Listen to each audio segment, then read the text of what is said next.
I froze mid-rake as Mr. Delaney's voice cut through the spring air like a slap. "Her yard looks like a junkyard," he said, loud enough for my son to hear, loud enough to humiliate. I watched from behind the rose bush as my own son, my only child, lowered his head and said nothing. No defense.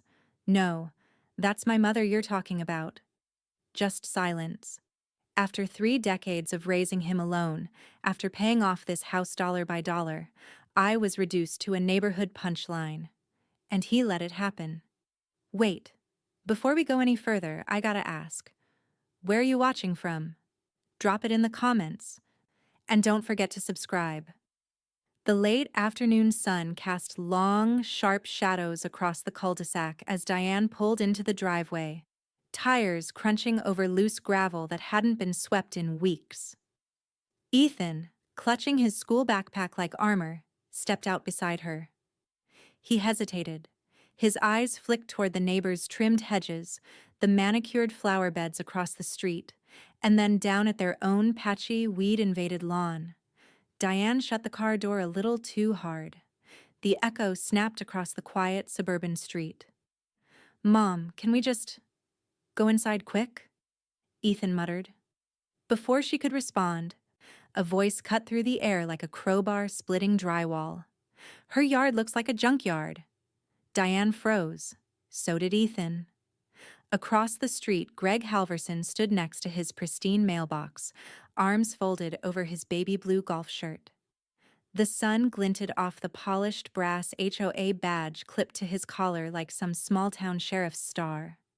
Laughter followed, thin, dry, and unmistakably rehearsed. A trio of neighbors watering their lawns or pretending to fetch packages all looked up just in time to catch the moment. One of them, Pam with the 3 golden retrievers, snorted into her hand. Ethan's cheeks turned crimson. He looked down at his sneakers. Diane didn't move. Her nails dug crescent moons into her palms.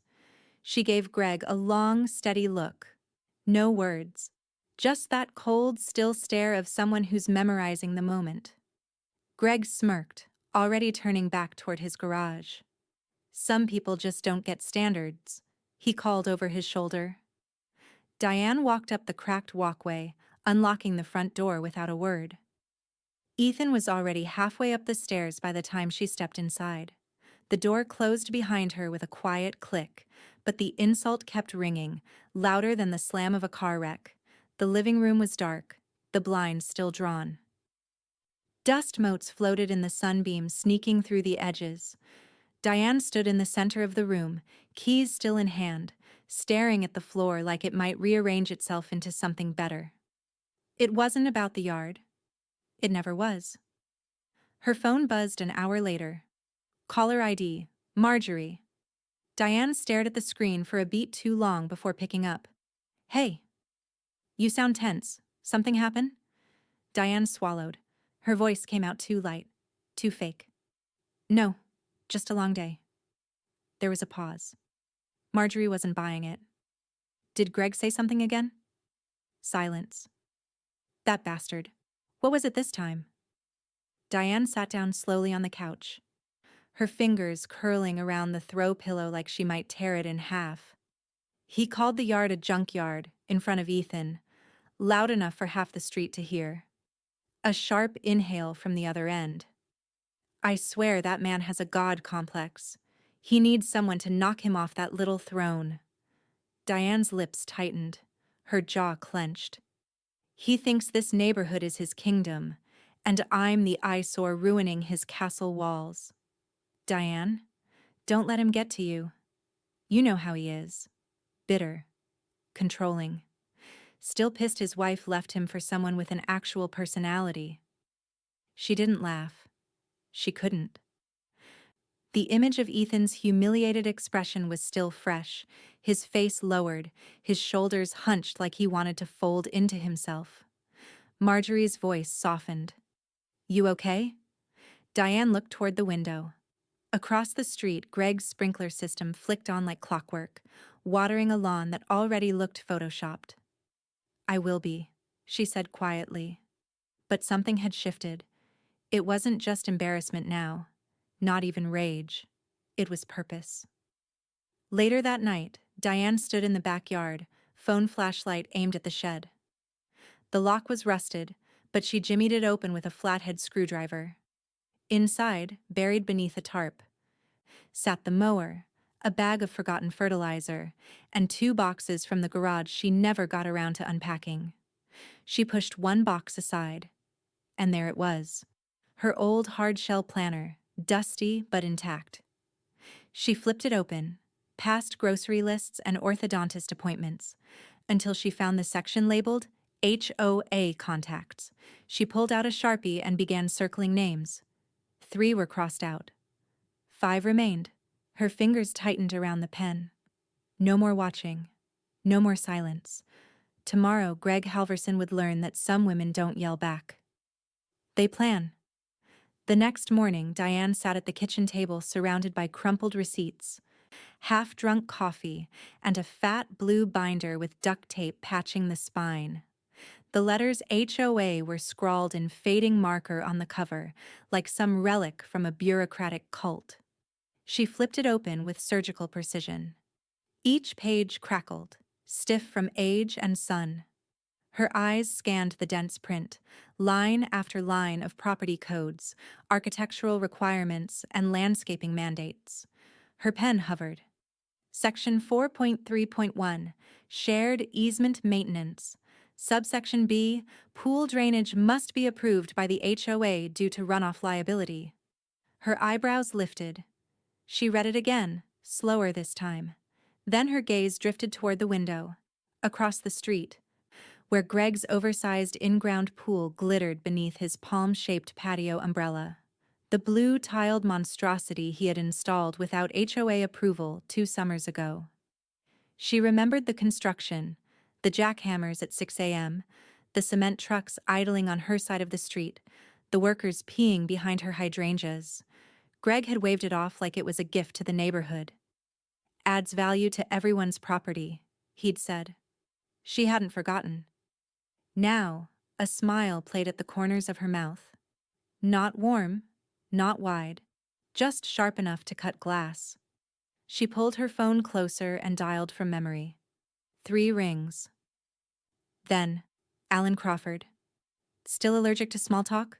She said. He laughed. Still breaking things, Diane? Not yet, but I'm about to scratch an itch. A pause. Is this about Ethan's school again, or...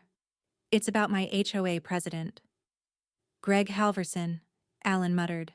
I remember him. That guy sends cease and desist letters like love notes. He built a pool without permit, she said. Didn't get easement sign-off. I found the clause. That's not surprising, Alan replied, already shifting into legal tone. But why now? Because yesterday, Diane said, he humiliated my son in broad daylight. And the HOA's been his weapon for years. I think it's time someone turned the manual on him. A beat passed. Then Alan exhaled. Half admiration, half concern. Well, he said slowly, you're not wrong. If there's no signed easement waiver from the board and runoff touches anyone else's lot line. It does. During rainstorms, his drainage seeps into my backyard. I've got photos from last fall. He whistled. He's not untouchable, Diane. Not if what you're saying holds up. She reached for a yellow notepad and began scribbling dates. I want you to pull permit records. If they're missing, I need a formal letter drafted by Friday. CC the HOA board. Planning a coup? Planning justice, she said, her voice steady. The kind that stains permanent. Alan chuckled, then turned serious. You know how guys like Greg operate. He won't go down easy. He doesn't have to. Just hard enough. After the call ended, Diane pushed back from the table and stretched her legs. Her planner sat nearby, still open to the list of board names. She drew a firm red line under the 3rd name, Linda Geller, Vice President. A gossip with a taste for scandal and a loose tongue when wine was involved. Her next move was already forming. She crossed to the window. Greg stood in his yard, watering his perfectly trimmed azaleas like they were royalty. His sprinkler's arc stopped precisely at his property line. So clean, so smug. He didn't look over, but she did. And she smiled again. That same quiet grin, because she'd just flipped the first domino. Behind her, the binder sat open like a confession. She picked it up and ran a finger down the margin of Section 7. Clause 7 2.5. Improper usage of HOA funds, subject to investigation. Her hand stopped. Wait. She read the clause again, and again. Then she closed the binder slowly and reached for her laptop. Because if the pool was the first crack, the missing funds would be the earthquake. The bell over the door jingled as Diane stepped into Marjorie's diner, still smelling like burnt coffee and bacon grease even before sunrise. A corner booth was empty, same one they used to claim after PTA meetings, back when their biggest problems were cookie sales, and who'd forgotten to sign the allergy waivers. Marjorie was behind the counter, flipping hash browns with one hand and answering a to-go order on the headset with the other. She caught Diane's eye, jerked her chin toward the booth, and mouthed, 2 minutes. Diane slid into the vinyl seat, the cushion sighing beneath her. She opened her purse and pulled out a manila folder thick with photocopies, receipts, and notes scribbled in multiple ink colors. She laid it flat on the table like a poker hand she wasn't ready to play just yet. When Marjorie finally sat across from her, she pulled the pencil from behind her ear and stabbed it into the bun holding her hair up. You look like you haven't slept. I haven't, Diane said. Greg's voice kept playing in my head. Marjorie's jaw flexed. What did he say to Ethan? Diane hesitated, then repeated the words exactly as they'd landed. Her yard looks like a junkyard. Marjorie didn't flinch, didn't blink. She just reached across the table and pressed Diane's hand down against the folder, steady and firm. That man's breath smells like Clorox and expired ego, she said. You know what I'd do if someone said that about my kid? What? Diane asked. Marjorie's eyes sparked. I'd buy the damn board out. The words landed with the weight of a sledgehammer. Diane leaned back. Buy them out? Not all at once, Marjorie said, her voice low now like she was dealing cards at a backroom game. Get enough proxies, woo the undecideds. Wine and dine the fence-sitters. You don't have to knock him off the board. You just have to tip the balance. Diane looked at her friend like she was seeing her for the first time. Not just a diner owner. Not just someone with flour on her sleeves and grease under her nails, but a woman who knew power, and how to take it without announcing it. I've got money in the CD that's maturing in May, Diane said slowly, thinking out loud now. Some in savings. I'd have to cash out the Roth. Maybe sell the second car. Marjorie gave a one-shouldered shrug. A used Ford for your kid's dignity? Sounds like a bargain to me. That night, Diane sat at her kitchen table again, this time with QuickBooks open on one side of the screen and Alan's email on the other. The subject line, confirmed, Greg's permits never filed. Her chest tightened, not with anxiety, but with focus, sharp and surgical. She clicked open her financial spreadsheet and began organizing tabs. Liquidity, transfer penalties, asset reallocation. Her fingers flew faster than they had in years. She wasn't calculating money, she was calculating leverage. Meanwhile, across the street, Greg was busy posting on the neighborhood Facebook group. Pool season loading. Can't wait to welcome y'all back to paradise. HOA approved, of course. LOL. The comments rolled in fast. Can't wait.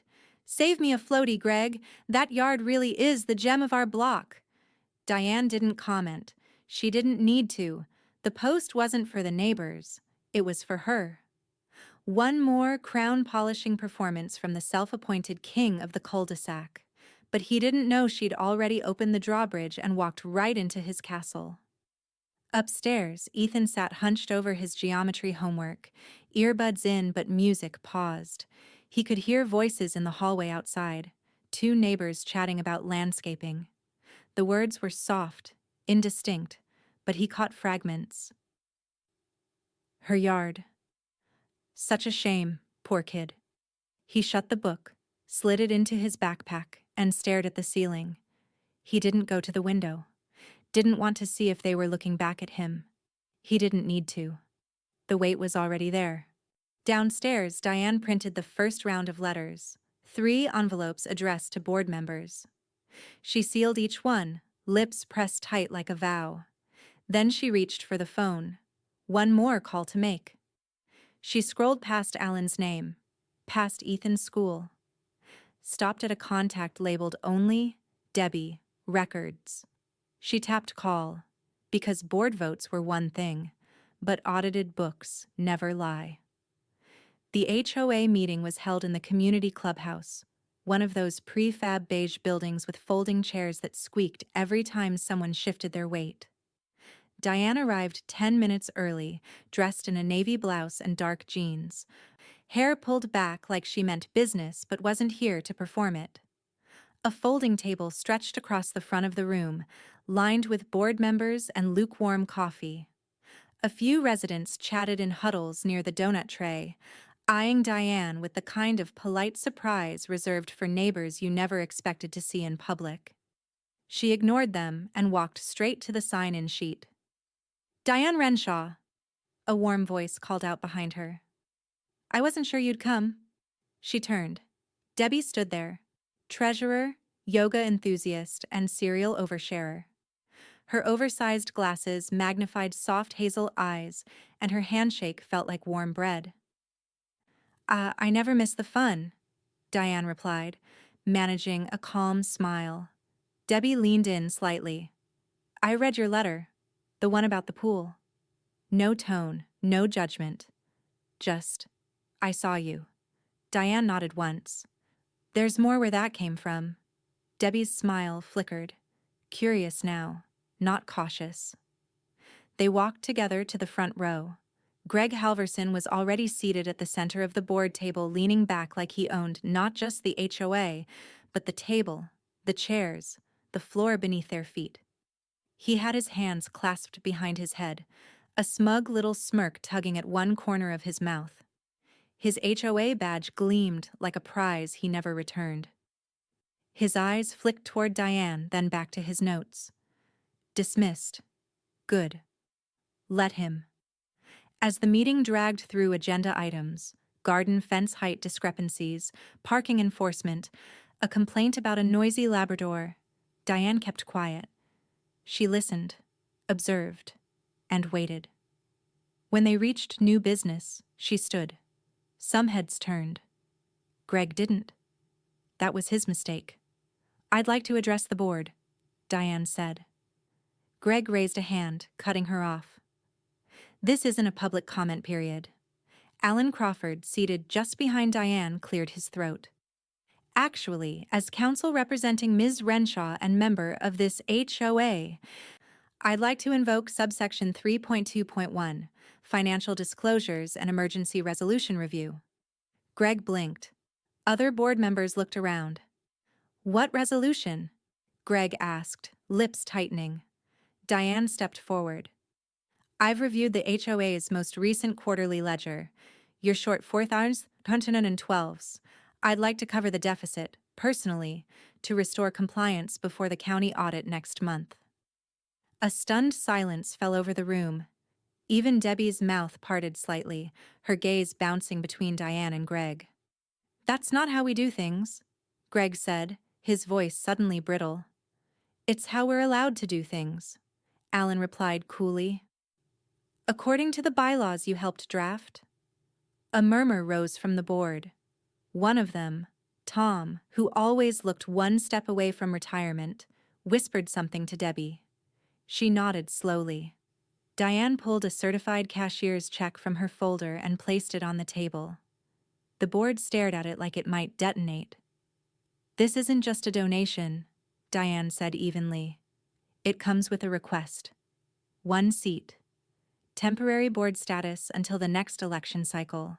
It's in the fine print under discretionary funding, clause 5.4.3. Greg leaned forward now, no longer amused. You want a seat? Diane held his gaze. I want accountability. He gave a low laugh. You think this makes you important? No, she said, and let the silence sit before she finished. You did that, Greg. When you made it personal. Alan slid a form across the table. This acknowledges the transaction. The board can vote on the temporary appointment tonight. Simple majority. Debbie reached for a pen without hesitation. Greg stood abruptly, knocking his chair back. You're playing with matches, he said under his breath. Diane didn't flinch. No, she said quietly. I'm playing by the rules you never bothered to read. Outside the clubhouse, the parking lot was dark. Alan handed her a copy of the signed resolution and nodded. You just walked onto the board, he said. Diane tucked the paper into her folder. Now I'll find out what else he's hiding. Alan gave her a sideways glance. You think there's more? She looked toward the street, where Greg's SUV idled like a waiting threat. Oh, she said. There's always more. The next HOA board meeting opened with a breeze of unexpected silence. No Greg speeches, no smug welcome. Just the rustle of paperwork and the low murmur of chairs being dragged across linoleum. Diane sat 3 seats down from him now, clipboard in hand, posture straight and unreadable. A pale blue cardigan rested on her shoulders. She looked like someone's tax accountant, not the woman who'd just flipped the power structure of the entire neighborhood. But Greg knew. That was the problem. And she knew that he knew. Cheryl, secretary, lifelong chain smoker and a woman whose eyes missed nothing, read through the agenda in her usual gravelly drawl. Budget deficit resolved, county audit scheduled, complaint about Greg's pool runoff logged and under review. Greg's jaw twitched. His hands gripped the sides of his armrests. Diane crossed her legs and didn't look at him. Debbie took over with a treasurer's update, confirming the deficit had been covered by an independent, anonymous donation. Everyone knew who. No one said it. Tom, sipping lukewarm coffee, leaned into his mic. I move that we reassign budget oversight to vice chair pending completion of the audit. Debbie seconded it. Cheryl raised her hand. Greg slammed his palm down on the table. You people are out of your minds. Head snapped toward him. Across the room, Ethan sat near the back, squeezed between 2 empty chairs. He flinched. Diane didn't. Her voice was steady when she said, Is that your objection, Greg? Or are you just venting? His eyes locked on hers, wild and too bright. You're manipulating them. Throwing money around doesn't make you right. It makes you dangerous. Then why did they vote with me? She asked softly. Another silence stretched. Thicker this time. Greg turned toward Cheryl. You think this is how things should work? She buys her way in, rewrites the agenda. Suddenly we're all just nodding along. Cheryl took a long sip of her thermos coffee and didn't blink. I think maybe you forgot this wasn't your private poker game. A few board members chuckled, nervous, clipped. Greg looked down the row. His kingdom was slipping. One by one, the people he used to control with fear, noise, and paperwork had stopped flinching. Even Tom, even Debbie, even Cheryl, who once agreed with him just to get meetings over faster. Greg's chair squeaked as he shifted again, face flushing deeper red. You're all being played. Calm down, Cheryl hissed, barely audible through her gritted teeth. You're embarrassing yourself. Greg opened his mouth to respond, but Diane cut in, voice low and cold. You had your chance to lead with integrity. Now sit down. Greg froze. For a moment, the entire room seemed to hold its breath. Ethan's eyes widened. He had never heard his mother speak like that. Not to a teacher, not to a doctor, not to his father. That wasn't just a voice. That was power. The motion passed. Unanimous. Greg didn't vote. He stood there, seething, looking around as if someone had moved all the furniture while he was asleep. Diane, still seated, reached into her folder and pulled out a slim envelope. This is a formal request to review HOA discretionary spending for the last 5 years. As acting finance liaison, I'll be overseeing it. Debbie will assist. She handed the envelope to Cheryl, who took it without comment. Greg leaned across the table. You don't know what you're digging into. Then you've got nothing to worry about, Diane said. She smiled for the first time that evening, and it wasn't cruel, it was patient. Outside, the meeting trickled to an end. The board filtered out under flickering floodlights. Ethan waited near the car, backpack over one shoulder, shifting his weight from foot to foot. Diane approached. You didn't tell me you were going to speak like that, he said, voice barely above a whisper. She looked at him, startled by how grown he suddenly sounded. I didn't know I was going to. He nodded slowly. Then, did we win? She looked up at the clubhouse, its beige siding, the rusting gutter. The room where she'd just broken the rules by following them better than the man who wrote them. No, she said quietly. But he just lost something. What? She unlocked the car. Control. Back inside, Greg stayed behind alone, flipping through the folder Diane had left behind by mistake. At least, that's what he told himself. He opened it, expecting more spreadsheets, more receipts. Instead, he found something else. A handwritten list. 5 names. 4 were already crossed out. The last one? Greg Halverson. His breath hitched. The game wasn't over. It had just gone silent. The morning sky was low and gray, the kind that pressed down on the neighborhood like a lid. Inside Debbie's office, fluorescent lights buzzed above rows of metal filing cabinets and HOA policy binders stacked 2 deep. The air smelled faintly of printer ink and lavender hand lotion. Diane sat across from Debbie at a narrow desk cluttered with paperwork.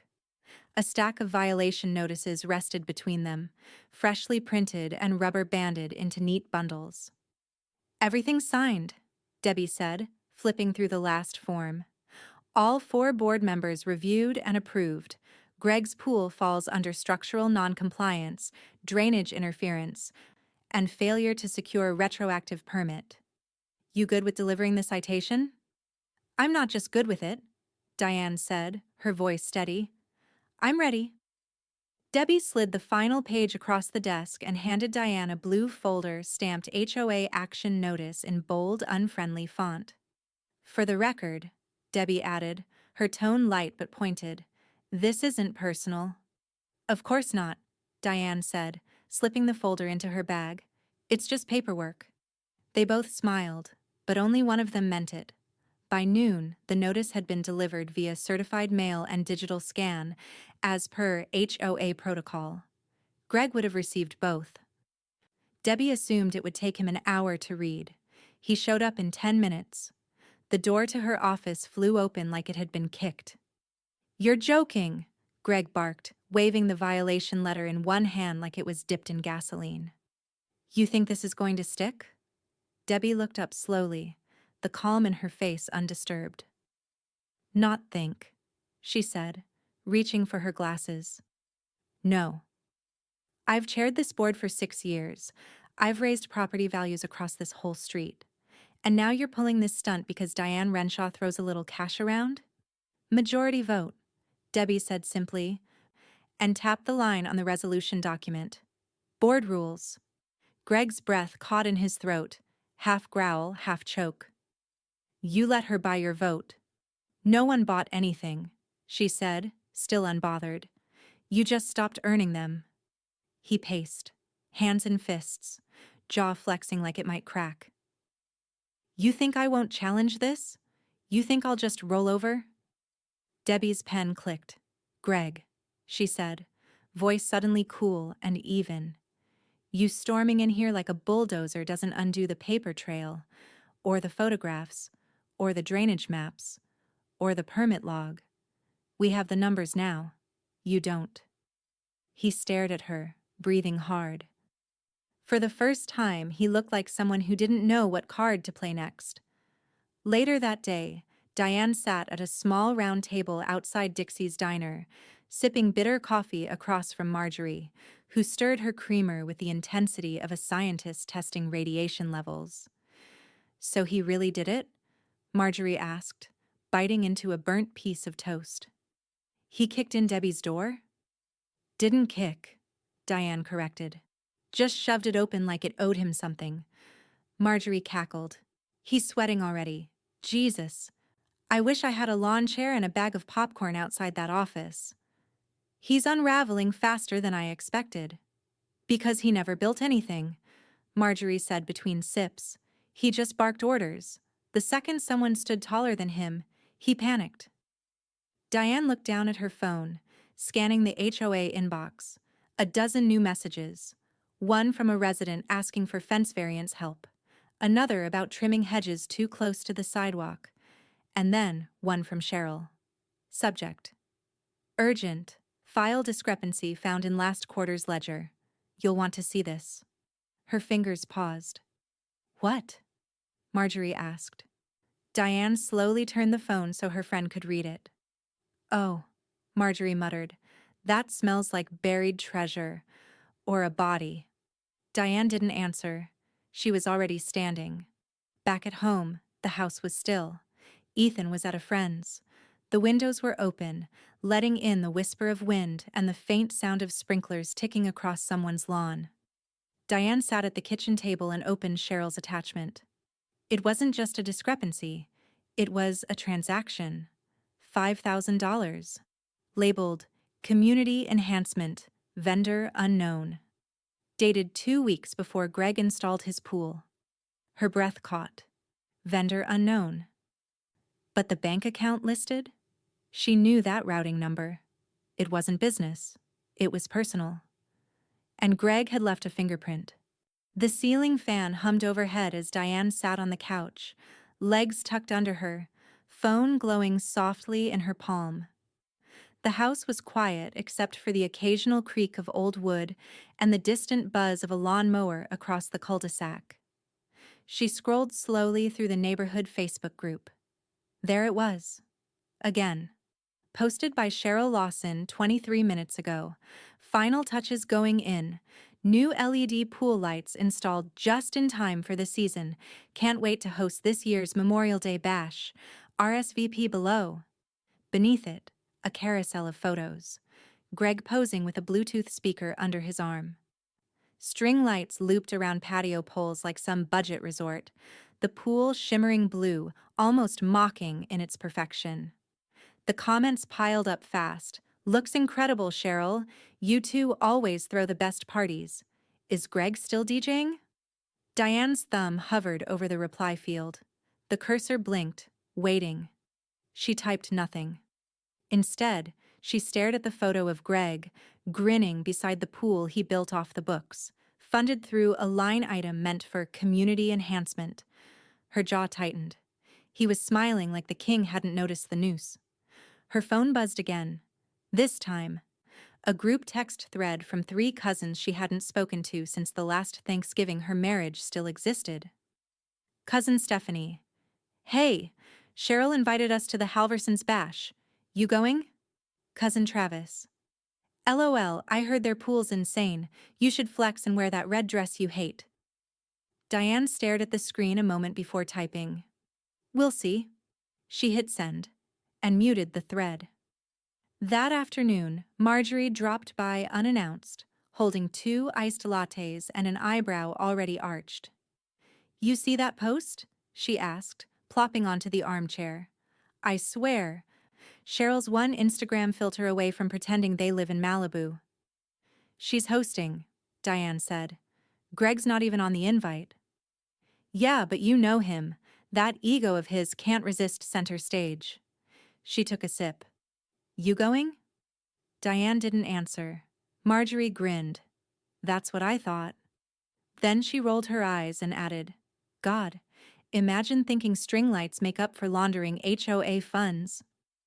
Diane didn't laugh. Her silence was starting to sound like thunder. Ethan climbed into the passenger seat after school, dropping his backpack like a sandbag between them. He didn't speak right away. Diane glanced at him. "Rough day?" He shrugged. "Sort of." "Something happen?" He kept his gaze out the window. "The Lawsons were on pickup duty today." Mrs. Lawson waved. "And?" I didn't wave back. Diane swallowed. "Was she rude?" "No," he said. She smiled. "Just fake. Like they all do now. Like they feel bad but don't want to say anything." Diane gripped the steering wheel tighter than necessary. "You don't owe anyone kindness right now." "I'm not trying to be mean," Ethan muttered. "I just don't want their version of nice." Diane didn't respond, but her hand moved to rest on his shoulder for a moment before pulling away. He didn't shrug her off. That evening, as the sky turned soft with sunset, Diane checked her email one last time before shutting her laptop for the night. There it was. Subject: Action executed. Refile. A-Team 76 Pool. Non-compliance from Alan Crawford. She clicked. Per clause 4.2.9, the demolition order was filed with the county today at 4:17 p.m. Enforcement pending notification protocol. He'll get the letter by Monday. Her eyes stayed locked on the screen. A demolition order. 4 pages of code violations, every line punctuated with hard-won leverage. She didn't smile, but something in her chest eased, just enough to breathe. Outside Greg's house, tiki torches flickered on a timer, casting shadows across the patio. Inside, he poured himself a drink and leaned back into his favorite chair, not knowing a storm had already been scheduled. The party would happen. The pool would sparkle. People would laugh. And then, someone would knock. By noon, the Halverson backyard looked like a wedding planner had collided with a beachside gift shop. Balloons bobbed in clusters around the gate, their glossy surfaces reflecting the midday sun. Tiki torches lined the walkway like sentinels, and a long folding table had been draped in crisp white cloth, covered in trays of shrimp cocktail, hummus platters, and finger sandwiches. Greg adjusted a Bluetooth speaker on the patio wall and tested the volume, an upbeat pop track bursting through the air like an announcement. He turned it down slightly, satisfied. "Can you help me with the lemonade dispenser?" Cheryl called from the kitchen window. "Be there in a sec," Greg said, hands on hips, surveying the scene like a general before a parade. He wore a salmon-colored polo, white shorts, and his favorite Ray-Bans. The man looked ready for a magazine shoot. All he needed now was an audience. 2 houses down, Diane sat on her porch swing, iced tea sweating in a mason jar beside her. She wore no makeup, no jewelry, just a black t-shirt and jeans.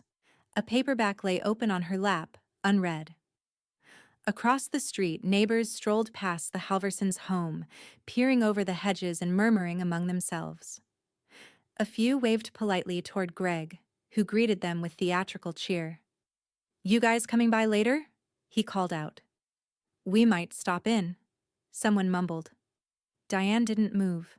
She just watched, waited, listened. Ethan sat inside, legs curled on the living room rug, pretending to scroll his phone. But every few seconds, his eyes drifted toward the window. The party prep was visible, even from there. He could hear laughter echoing down the sidewalk, muffled and distant. He hated how loud fake joy could sound. At 12:47 p.m., the rumble started low, a mechanical growl rolling in from the corner of Maple Drive and Ashbrook Lane. It wasn't music. It wasn't part of the party. It was unmistakable. Heavy wheels, diesel exhaust, flashing hazard lights. Diane stood up slowly, setting the book aside. From the direction of the cul-de-sac entrance came a county-marked flatbed truck, towing a black and yellow mini excavator. 2 men in high-visibility vests followed behind in a separate pickup, cones stacked in the bed and clipboards in their hands. The entire street seemed to pause. Greg stepped off his patio, confused. Cheryl leaned out the back door, still holding the lemonade. The truck pulled directly in front of their driveway. The diesel engine cut out. Silence. Then, the loud hiss of hydraulics as the excavator was unlatched and lowered from the bed. "What the hell is this?" Greg said, walking toward the street. One of the workers checked the clipboard and gestured to the address marker. "Demolition order, pool structure, work order filed under HOA Compliance Code 18.76, the man said, already pulling open the fence gate. "Demolition!" Cheryl shrieked, her voice cracking. No, this has to be a mistake." Diane stayed at the edge of her porch, arms crossed, unmoving. Greg turned red so quickly it looked cartoonish. "No one told me this is a violation of protocol." The worker flipped another page. Owner of record was served a formal notice via county-certified mail, delivered and signed for Monday at 11:43 a.m. He tapped the signature line. Greg blinked. His own scrawl stared back at him. "Wait, this is private property." "No, sir," the man said coolly. "This is HOA-governed shared infrastructure, drainage impact clause. You're in violation." The mini excavator roared to life. The noise was deafening. People began gathering on the sidewalk, neighbors with sunglasses and wide eyes, some holding solo cups, others just gawking. Phones were out. Someone whispered, "Is this really happening?" Cheryl screamed. Greg stormed toward the lead worker. "You can't do this. I'm filing an injunction." "You go ahead and do that," the man said. "We've got the paperwork. You've got 15 minutes to move anything personal from the yard. We start at 1:05. Greg looked around in disbelief. Cheryl dropped the lemonade pitcher on the ground. It shattered. Across the street, Diane sat back down on the porch swing. The music had stopped. All the noise now came from the machinery, the crowd, and the sound of Greg's kingdom splitting brick by brick beneath the weight of justice on treads. She took a sip of her tea. Marjorie walked up from the sidewalk and raised her eyebrows. "I was gonna ask if you were going," she said, nodding toward the Halversons. "But I think you just did." Diane didn't answer. She just looked up, past the demolition truck, past the shattered tiki torches, and straight into the backyard, where the first crack of concrete echoed like thunder. The excavator had barely started churning the first trench near the deep end when Greg snapped. "Shut it down!" he bellowed, waving both arms like a man trying to stop a train with willpower alone. "This is my property. You don't have the right." The foreman barely looked at him. "Sir, we're operating under an active order. Step back." Cheryl grabbed Greg's arm. "Greg, do something." His face twisted, rage blooming red across his neck and ears. He stepped in front of the excavator like a lunatic, hands spread. "I'm telling you to leave. Get this crap out of my yard." One of the crew raised a walkie. "We've got homeowner interference." The foreman sighed and killed the engine. The quiet that followed was worse than the noise. Thick. Watching. Waiting. From across the street, Diane stood up from her porch swing, lifted a folder tucked under her arm, and calmly crossed the road. Her boots hit pavement with a rhythm that pulled eyes toward her like a magnet. Phones were already recording. The neighbors weren't whispering now. Cheryl turned when she saw Diane approaching and backed up like she'd seen a ghost. Greg planted his feet as if he could stand between a tidal wave and the shore. Diane stopped 3 feet away.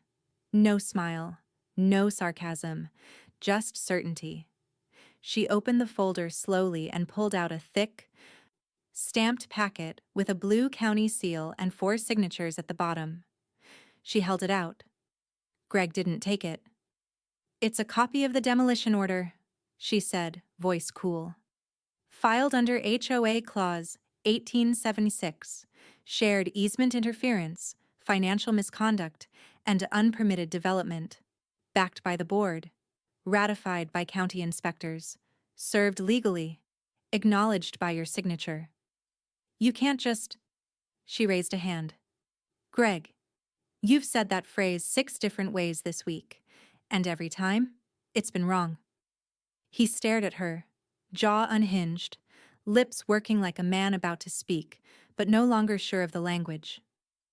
Cheryl stepped forward now, finger jabbing at the document. This is harassment.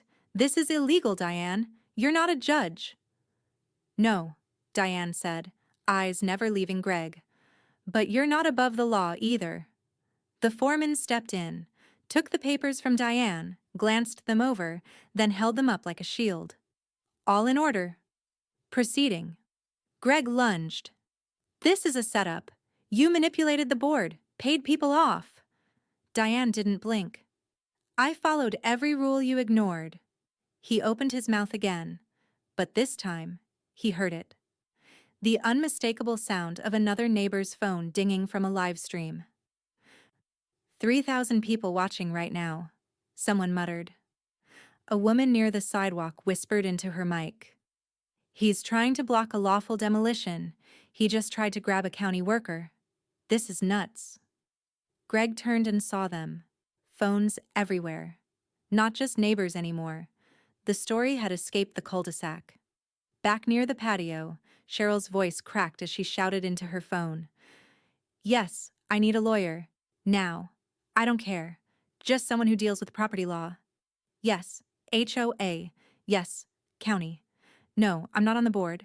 My husband. She paused, her face draining. Ex officio? What does that mean? She hung up without finishing. Across the yard, the excavator came back to life with a guttural roar.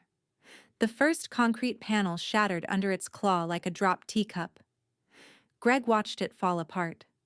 Watched everything fall apart. Diane turned to go, not waiting for applause. But Ethan had stepped onto the sidewalk, arms folded, watching from a few feet behind. He looked at her, eyes wide, awed, a little afraid. You really did it, he said softly. She nodded. I didn't know you could. She placed a hand on his shoulder. Neither did he. Behind them, the pool cracked again, louder this time. Then another sound. A car. Greg's silver SUV tearing out of the driveway, wheels jerking onto the curb, engine snarling as it peeled away from the chaos. Diane's eyes followed it until it disappeared. Marjorie stepped beside her. Where's he going? Diane didn't answer right away. Then, running doesn't erase records. She turned and walked inside, leaving the noise, the crowd, and the broken pool behind her. But upstairs, on her desk, an envelope waited, unopened. From Alan Crawford. Marked, confidential, board member reimbursement audit attached. The following morning was quiet in the kind of way only a cul-de-sac can be after it's been the internet's favorite disaster for 48 hours. The excavator was gone. The party decorations were still strewn in Greg's backyard like remnants of a ghost town. The pool, what was left of it, looked like a crater someone had tried to cover with optimism and tiki torches. And in Diane's kitchen, the kettle hissed softly behind her. She poured iced tea into a tall glass, dropped in a lemon wedge, and leaned against the counter as Alan's voice buzzed through the speakerphone. He has no grounds, Diane, Alan said, calm as ever. 0. Everything's documented, served, digitally timestamped, witnessed by county officers, live-streamed. Hell, half the HOA comments section could double as sworn testimony. She stirred her tea slowly. He's still going to try, isn't he? Oh, absolutely, but bluffing's all he has left. She took a long sip. Let him swing. You already landed. Down the street, Cheryl had taken her outrage to the only court she could still summon, Facebook. Her latest post read like a conspiracy theory with a side of bleach. For those of you who think you know what happened, I suggest you open your eyes to how crooked HOAs can be when power falls into the wrong hands. Backroom deals, targeted harassment. And now they're coming for our water rights? What's next? Our mailboxes. The comments were mixed. Some supportive. I knew Diane was shady. This is what happens when people with no kids try to run things. But more were cutting. Didn't your husband sign the order? You literally invited everyone to the illegal pool party. I was there. You screamed at a public employee and dropped a lemonade pitcher. Chill. From her usual perch on Diane's porch swing, Marjorie read the comments out loud between bites of a blueberry muffin. She spelled easement wrong. Twice, she said, laughing so hard she had to wipe her eyes. Diane reclined in the chair beside her, tea glass sweating on the armrest. She didn't say much. She didn't need to. Do you think she'll be the next one to bolt? Marjorie asked. Diane watched a squirrel dart across the lawn and disappear behind the ruined privacy fence between her yard and Greg's. I think she's still waiting for him to come back and fix it. Marjorie chuckled. Oh, honey, he's not coming back to fix anything. Inside, Ethan sat at the kitchen table with his algebra homework, earbuds in, humming along to something. The light from the window framed his face, soft and clear in a way Diane hadn't seen in weeks. When she stepped inside, he looked up, just for a second, and smiled. Really smiled. It didn't last long, but it landed. She reached out and rustled his hair without thinking. Hungry? Starving. She grinned. Good. We've got last night's meatloaf and an entire pie. Marjorie claims she overbaked on accident. Accident? He smirked. Right? By late afternoon, the demolition crew returned, not with jackhammers this time, but with hoses. They connected to a pump and began draining what water remained in the fractured pool basin. The hoses snaked through Greg's once pristine lawn, leaking muddy streaks into the sod. A few neighbors wandered over to watch. This time, no one filmed. There was no spectacle left. Only the slow glug-glug-glug of bad decisions being siphoned away. From her porch, Diane watched the last puddle swirl into the pump. No rage, no gloating. Just a quiet resolve as final as cement. Back inside, the unopened envelope from Alan still sat on her desk. She picked it up, thumbed the seal, paused. Her phone buzzed. Another text. Debbie, HOA treasurer.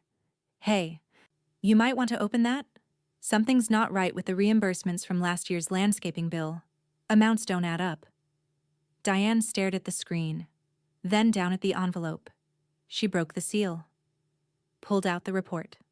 First page, a spreadsheet. Second page, a scanned check. Payee, Greg Halverson memo. Front entrance landscape consulting, spring. Amount, $7,850. She blinked, then flipped to the final page, a second check. Payee, Cheryl Lawson. Amount, $3,250. Memo, board service, outreach. But there had never been an outreach program, only a party and a pool. The first rain since the demolition arrived with more of a sigh than a storm, gentle, steady, and cold. It slicked the sidewalks and soaked the torn ground where Greg's pool used to be, turning his backyard into a shallow basin of mud and regret. Diane noticed it from her kitchen window, the water collecting again in the gutted hole, creeping toward her property line like it always had. Only now, something was different. A barrier of bright orange sandbags had appeared overnight along the back fence. On her side, someone had crossed into her yard. Someone had tried to build a redirect, not to help, to shift blame, to make it look like she was causing the runoff. She stepped outside in her raincoat, phone already recording. No prints, no note. But one of the sandbags was stamped with a faint logo, Greg's old pool contractor. Sloppy, obvious, insulting. An hour later, a county patrol car idled at the curb. Officer Brenner knocked politely. Diane handed him the video, her photos, and the time-stamped security cam footage of someone in a gray hoodie hopping the fence just before dawn. It wasn't Greg's face, but it was his gait. That slow, stiff strut she'd seen 100 times at HOA meetings. He'd done it himself. Brenner watched the video twice before sighing. Unlawful property entry, tampering with drainage infrastructure. You want to press? She didn't even have to answer. Greg wasn't home when the citation was posted. But word got out fast. By mid-afternoon, neighbors were talking in low tones on sidewalks and porches, the kind of conversations where people lean in close, eyes darting, like they're handling stolen secrets. Did you hear about the sandbags? She caught it on tape, sent it to the county. They cited him? Yep. Trespassing and manipulation of water flow. Big fine, too. Someone added, honestly, at this point, he should just move. Nobody argued. Diane returned home to find Cheryl walking her Pomeranian slowly down the sidewalk, heels clicking against wet pavement. Their eyes met. Cheryl's narrowed, her lips pressed into a tight, disapproving line like she wanted to say something, maybe scream it, but couldn't afford to have it recorded. Diane gave her a smile, not mocking, not smug, just enough. Cheryl yanked the dog's leash and kept walking. Behind her, the dog peed on Greg's toppled garden gnome. Marjorie showed up that night holding a bottle of sparkling cider and her phone. "Tell me you saw it," she said, thrusting the screen forward. Diane squinted. It was a video. Marjorie's voice behind the camera, shaky and laughing. The clip showed the HOA bulletin board being updated with a laminated printout. Code violation notice Gregory Halverson. Fines pending, $2,000 plus. Subject to adjustment. Violations. Unpermitted alterations. Financial impropriety. Property encroachment. Safety noncompliance. In the corner of the video, someone gasped. They posted it publicly? Oh yeah, Marjorie grinned. And guess what I titled it? Diane raised an eyebrow. Karma in real time. She laughed despite herself. Marjorie wiggled the phone. It's already hit 3,000 views. Later that evening, Diane poured herself another glass of tea and checked the HOA admin inbox. 3 new messages. One from a board member suggesting they draft a motion to censure Greg permanently. Another from a neighbor offering to donate toward replanting the community entrance Greg consulted on. And one from a former board secretary she barely knew. It read, "Thank you. I stayed quiet for too long. If you need a witness for the financials, I'm in." Diane closed the laptop gently. A storm had passed, but something bigger was coming. Back in Greg's darkened home, Cheryl scrolled through her phone with trembling fingers. Her name, her signature, on the check, on the fake outreach memo. She clicked to delete her post from last week, the rant about Diane and the HOA, but it was already screenshotted. Circulating. Every tap of her thumb felt too late. Behind her, the sink dripped, and in the corner of the kitchen counter, a certified letter sat unopened. From the district attorney's office. Alan's office sat on the second floor of a weather-beaten commercial building near the town square, half law firm, half time capsule. The carpet was sun-bleached and soft from years of foot traffic. The kind of place where you could get a will drawn up, a divorce filed, and a peppered life lesson thrown in with the bill. Diane stepped inside, papers tucked under one arm, her posture clean and sharp in a linen button-down and jeans. No rings, no makeup, just purpose. Alan looked up from his desk and smiled. "You're early." "Habit," she said, settling into the chair across from him. "I've had a month of surprises. Time to stop leaving things to chance." He nodded. "I've got the draft here. Last will and testament, with the updates we discussed." He turned the document around, sliding it gently across the desk. "Let's walk through it." By page 3, Diane had reviewed everything twice. Marital assets had long since been divided, poorly, hastily, after the divorce. But this was hers. This was control. "All of it goes to Ethan," she said aloud, confirming it again. "The house, the savings, my name on the land deed. And the trust kicks in at 18, with Marjorie as the backup trustee if I'm gone. Alan nodded. No room for outside contest. We removed your ex-husband entirely, legally and financially. Diane exhaled. A slow, steady release. That's what I needed. And you're sure you don't want a power of attorney clause in case of— I'm sure, she said. Alan paused, respectful, then handed her the pen. Marjorie sat in the corner, legs crossed, glasses perched at the tip of her nose, reading the last line of the document aloud. And the undersigned, being of sound mind and firm purpose, leaves no room for challenge, fraud, or familial interference. She raised her eyebrows. That last part was spicy. I asked Alan to leave it in, Diane said. Marjorie laughed and scribbled her name on the witness line. God, I love watching you burn bridges that needed burning anyway. Diane didn't respond right away. She was staring at the final page, the signature. Hers. No hesitation in the loops. No shakiness in the letters. Just ownership. Alan folded the document, sealed it in a blue binder, and handed her a copy. You did the smart thing, Diane. Most people only deal with this when it's too late.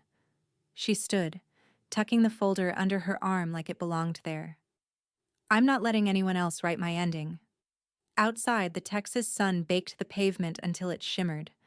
Diane stood on the curb with Marjorie, both of them squinting as the light poured down like judgment. Drinks? Marjorie asked. Later, Diane said. I want to walk home. In this heat? She smiled. I've walked through worse. Marjorie saluted her with the car keys and headed for the lot. Diane turned toward Main Street, binder tucked against her ribs, the wind tugging at her shirt sleeves. Everything felt slower now, cars crawling, birds louder than usual, her steps unhurried. She crossed past the post office, past the antique store with the cracked windows, past the brick wall mural that no one had touched up in years. Each step felt like punctuation. Her story, her rewrite. One clause at a time. Back at home, Ethan was in the garage, sanding a wooden birdhouse for biology extra credit. He looked up when she returned, goggles on his head and sawdust in his hair. Where'd you go? He asked. She set the binder down on the kitchen counter. To make sure everything that's mine stays yours. He blinked. Wait, what? She ruffled his hair. You'll understand when you're older. She didn't mean it to be mysterious, but it was honest. Some power you grow into, some you earn, and some you take back. That evening, as the sun dipped into burnt orange across the rooftops, Diane sat on the porch with a glass of tea and the HOA laptop open across her knees. Another email came in. Subject, anonymous tip, Lawson Halverson wire transfers. Attached, 3 PDFs. The sender was blocked. No name, no return address. But the files? They were labeled HOA funds, private party payments, secondary account logs, signature match review. Diane's hand hovered over the mouse. She clicked. The glow of Diane's laptop was the only light in the room. Outside, the porch swing creaked softly in the wind, but inside, everything was still. She stared at the PDF again, each line of the transaction log chiseled like a confession. Greg's name, Cheryl's, duplicate payments, routing numbers, petty amounts disguised as outreach. She closed the files. They didn't scream guilt, they whispered it. Her inbox dinged again. This time, it wasn't anonymous. Cheryl Lawson, Neighborhood Connections admin subject, to set the record straight. The post was live. Cheryl had written it herself. Many of you have questions. I want to clarify that my husband and I acted in the best interest of this community and never intended harm. Some errors in process were made, yes, but nothing illegal. This smear campaign against us is personal, vindictive, and coordinated. I pray the truth comes out soon. We've lost enough already. The last sentence was what stuck. We've lost enough already. Diane read it twice, then once more. Not because she doubted it, because it was true, but some losses are earned. The next morning, Ethan padded into the kitchen barefoot, still wearing the hoodie he'd fallen asleep in. He grabbed a banana, mumbled something about a late assignment, and then paused. Diane turned from the sink. He stepped forward and wrapped his arms around her, quiet, solid, not rushing to pull away. "You okay?" she asked gently. He nodded into her shoulder. "Just thanks." "For what?" "For not giving up." He paused. "For not letting him win." She didn't reply right away. Didn't need to. Instead, she just held him. No storm, no fire, just warmth. By noon, the crater behind Greg's house was all that remained, a pit of damp soil, jagged cement, and failed ambition. A brittle sign had been zip-tied to his rusting back fence. No trespassing, private property, but no one wanted in. Not anymore. The new HOA proposal had already passed by silent vote. A portion of community reserve funds, matched with private donations, would be used to repair the public garden entrance Greg once consulted on. Diane had quietly added $2,000 of her own. No press, no speech, no name on a plaque. Just something clean, something rebuilt. Cheryl didn't comment on the post, but Diane noticed the scene checkmark. That evening, Marjorie called an impromptu board meeting at the diner. She brought cider in an old thermos and demanded a booth with a view of the window. "To the woman who took a punch," she said, raising her coffee mug, "and punched back in the bylaws." Diane raised hers back, but shook her head. "It wasn't a punch." "Then what was it?" "A rewrite," she said softly, "of the ending he thought I'd accept." They clinked mugs. Behind them, the neon from the pie case buzzed, humming like a lullaby. Later that night, Diane stepped outside with a blanket wrapped around her shoulders, tea cooling in her hands. The breeze was warm. A distant lawn sprinkler hissed somewhere down the block. She looked across the street. Greg's house was dark. No porch lights, no party music, no Cheryl. Only the soft crater, glowing faintly in the moonlight, waiting to be filled by time or rain. Some legacies are made of stone. Others rot where they collapse. She turned to go back inside, but before she stepped over the threshold, her phone buzzed again. One new email. From County District Attorney's Office. Subject confirmed. Initiation of formal review. Lawson Halverson Fund audit. Her breath caught. Not out of fear. Out of certainty. The echo of her choices had finally reached the end of the street. And someone was listening. It started as a whisper, just a screenshot passed around in a group text, then reposted to the neighborhood forum with the subject line, "Not gossip, just facts." A court record. Plain, stark, undeniable. Gregory Allen Halverson. Chapter 13 Bankruptcy Filing. Docket date, September 15th. Filed, Travis County Clerk's Office. The thread went viral before noon. No commentary. No defending. Just confirmation. Cheryl never addressed it publicly. But that weekend, a local realtor's SUV was spotted outside their house. Twice. By Monday, a stranger stood in their driveway haggling over Cheryl's decorative birdbath collection. The following afternoon, Greg's riding mower was loaded into a pickup with out-of-state plates. The man driving didn't ask for help. Just grunted, strapped the machine down, and drove off with it like it owed him rent. Inside Diane's house, none of this needed to be said aloud.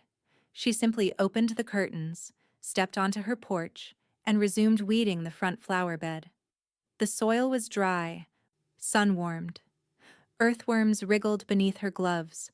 She hummed as she worked, low and tuneless, just something that passed the time. The rosemary needed trimming.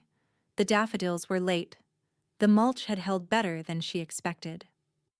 Across the street, Cheryl dragged a box of wine glasses into her garage, trying not to cry.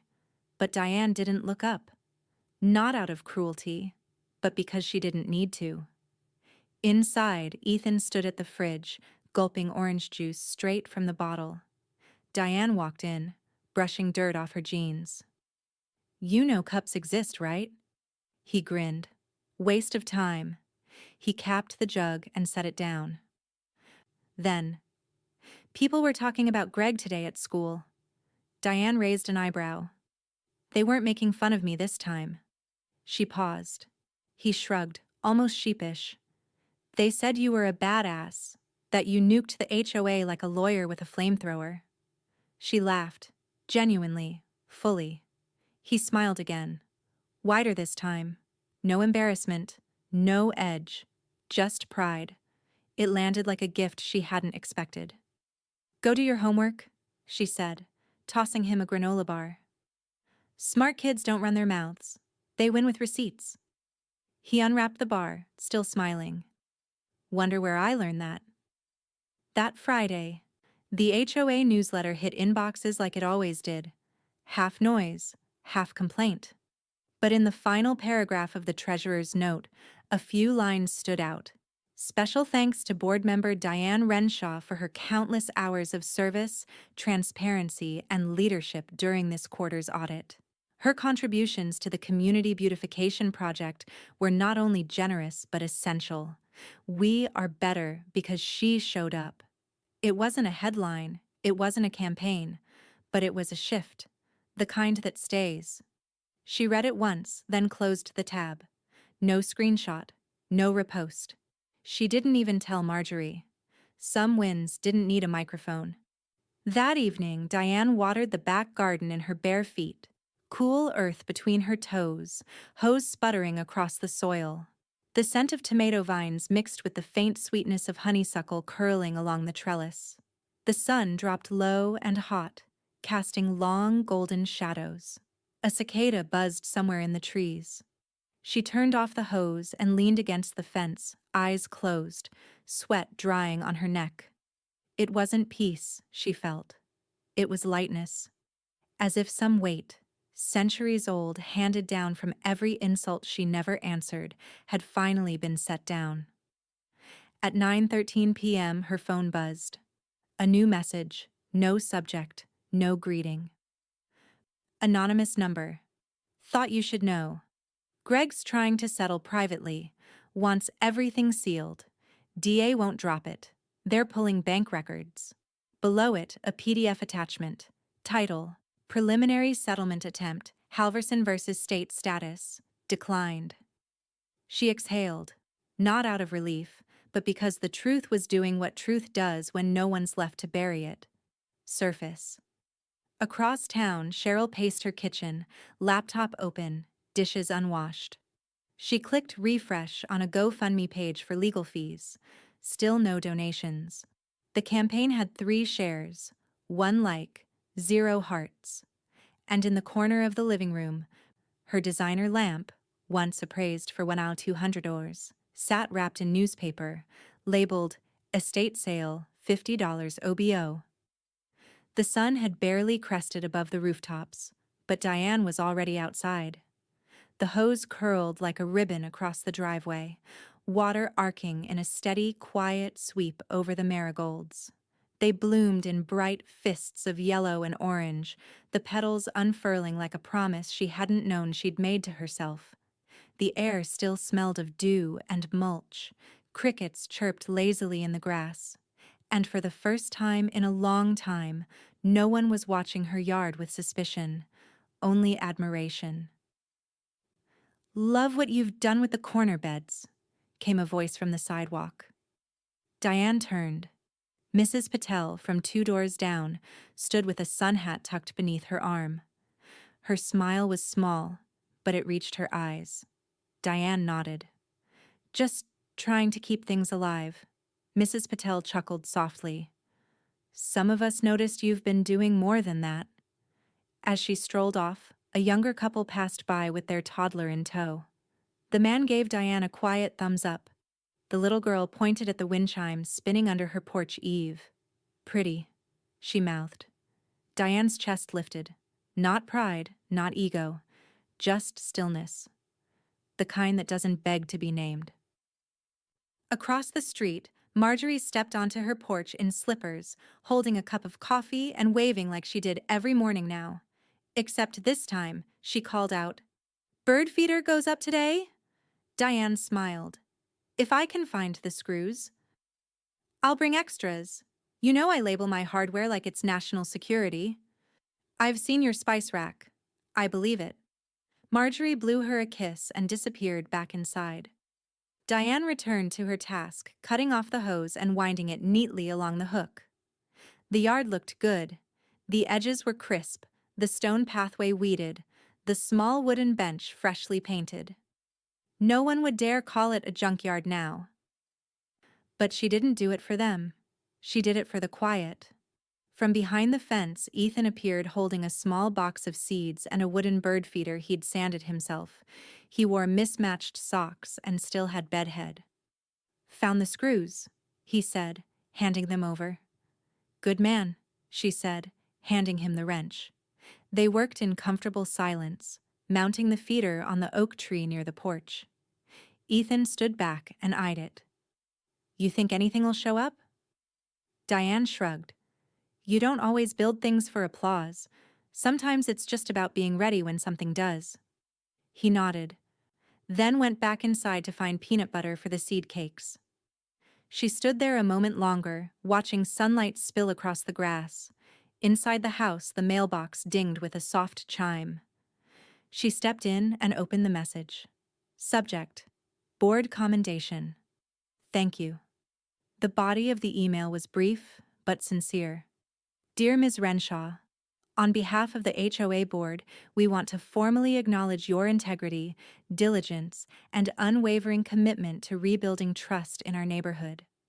Your service during the audit period, as well as your contributions to community restoration efforts, were instrumental in helping us turn a difficult chapter. Thank you for standing your ground, with grace. It was signed by all active board members, even Tom. She stared at it a moment, then hit archive. Not because it didn't matter, but because she didn't need to reread it again. She'd already lived it. By late afternoon, the bird feeder was hung, filled, and gleaming in the light. A few sparrows fluttered nearby, circling curiously, then landing one by one like shy guests arriving early to a party. Diane sat on her porch swing, glass of tea in hand, ankles crossed, a fresh paperback on the armrest beside her. No lawsuits, no whispers. Just the hum of cicadas and the smell of lavender she'd planted last spring. Across the street, Greg's house remained quiet. The for sale sign had gone up 3 days ago. No one had touched the crater in the backyard. Just an open scar of concrete and clay beneath a sun too bright to ignore it. And no one waved from those windows anymore, not even Cheryl. Ethan stepped out and settled into the swing beside her, nudging her shoulder with his. She leaned into him gently. Neither spoke. They didn't need to. And as the breeze kicked up and sent the wind chimes spinning again, Diane let her eyes close. The corners of her mouth pulling upward, not from triumph, from peace. He called my yard a junkyard, but I bulldozed his summer and planted my peace instead.